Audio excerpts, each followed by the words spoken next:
ang mabuting balita ng Panginoon. Pinupuri ka namin, Panginoong Hesukristo. Purihin palakpakan ng mabuting balita. Magsiupo po ang lahat. Parang unfair, sasabihin natin, yung tumanggap ng isang denaryo na halos alas 5 na at palubog na ang araw, isang oras lang makapagtrabaho, batay dito sa ating talinghaga, ay tumanggap ng karampatang upa.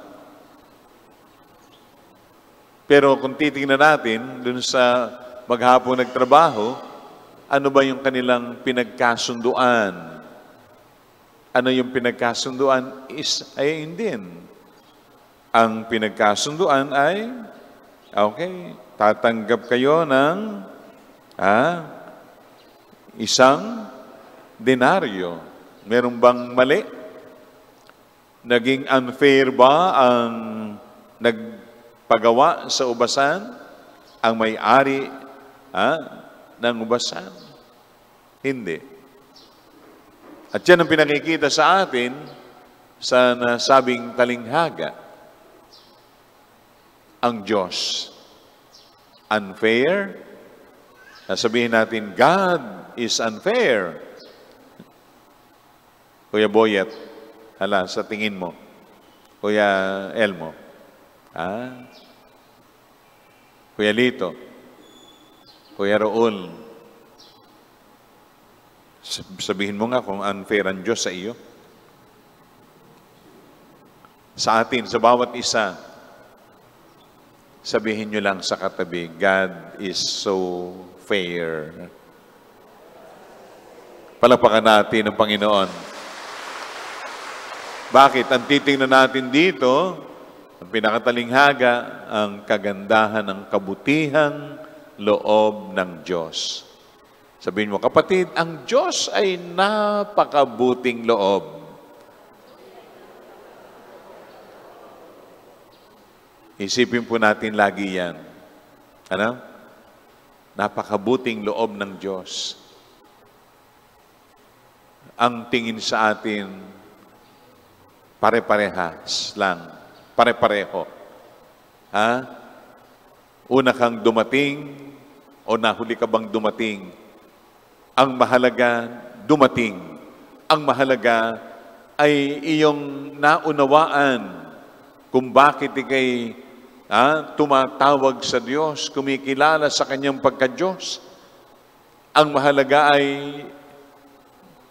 tanggap mo siya sa buhay mo at ikay maglilingkod para sa Kanya sa ikaluluwalhati ng Kanyang pangalan. Amen? Sa ikaluluwalhati ng pangalan ng Panginoong Diyos.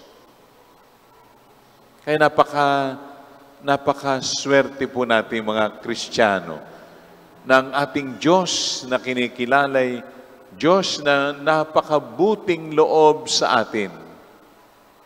Napakabuting loob. At yun din ang inaasahan niya, na tayo rin magbahagi ng Kanyang kabutihang loob sa kapwa natin. Madalas kasi tayo ay nagme-menos-menos lang ng kapwa natin. Kung titingnan natin ang sarili natin, hindi ako papayag. Ang gagawin ko ay eto. Yung labor practice, Pag in-apply natin ito sa pagtingin natin sa Panginoong Diyos, sa labor practice, ano ba talaga, Ate Pilar, ang tumutugma? Ito yung oras mong pinaglingkod, pinagtrabaho, ito, nabawasan, may bawas din. Pero ang sa Diyos iba. Sa Diyos kakaiba, Ate RC. Iba nga sa Panginoon. At kung titingnan natin ang ating sarili, sino ba ako upang pakamahalin ng Diyos sa lahat ng aking ginagawa? Pero tumatanggap ako ng Kanyang biyaya. Amen? Ang biyaya ng Diyos na hindi nagkukulang sa ating lahat, sa bawat isa sa atin. napakabuti niya talaga. Katunayan, kapag tayo ngayon nagkasala, nandiyan ang handa pa rin niya tayong tanggapin at patawarin. At pakamahalin at higit na mahalin. Kapatid, ito yung tingnan natin dito sa ating ebanghelyo at batay dun sa talinghaga na ating napakinggan, ang mahalaga yung tayo naunawaan natin ng lubusan ang ating Panginoong Diyos na napakabuting loob. Sobra-sobra siya kung magmahal sa ating lahat. Hindi siya nagkukulang. Na minsan tingin natin, maraming tingin sa Panginoon ay nagkulang. Tinatanong pa ang Panginoon, Lord, bakit naman? Ako naman ay naging tapat sa iyo at lahat-lahat ng ito isusumbat natin sa Panginoon. Isusumbat mo sa Diyos. Huwag, kapatid. Hindi natin karapatang sumbatan ng Diyos sapagkat sobra-sobra ang ginagawa sa atin ng Panginoong Diyos. Amen? Sobra-sobra. At iyan ang pinakalaman ng ating ebanghelyo ngayon, linggong ito. Kaya sana, ganun din tayo sa kapwa. Huwag nating minemenos. Sige lang.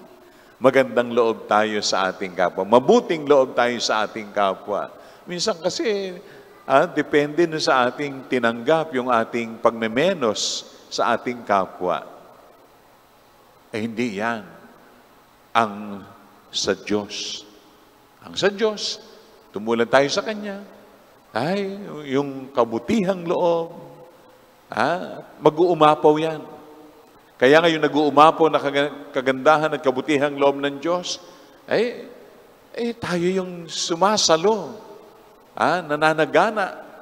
Bakit hindi natin magawang ibahagi ang kasaganaan na ito, ang nag-uumapaw na kabutihang loob ng Diyos sa ating kapwa? Buksan lang natin ang puso natin, mga kapatid. Kasi madalas sinasarado natin yung puso natin. Kumakatok ang Panginoon, tuwi na, kumakatok sa pintuan ng puso natin. Bakit hindi natin siya pagbuksan?